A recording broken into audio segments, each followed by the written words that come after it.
ਮਰਜ਼ੀ ਦੇ ਮਾਲਕ ਤੇ ਟੋਰ ਨਾਲ ਰਹਿੰਦੇ ਆ, ਚਲਾਉਨੇ ਆ ਕਰੇ ਨਾ ਇੱਕ ਠੋਕ ਕੇ ਨਹੀਂ ਕਹਿੰਦੇ ਆ।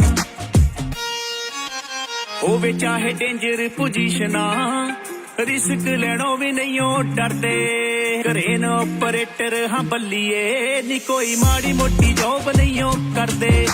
ਕਰੇਨ ਆਪਰੇਟਰ ਹਾਂ ਮਿੱਠੀਏ, ਨੀ ਕੋਈ ਛੋਟੀ ਮੋਟੀ ਜੋਬ ਨਹੀਂ ਉਹ ਕਰਦੇ।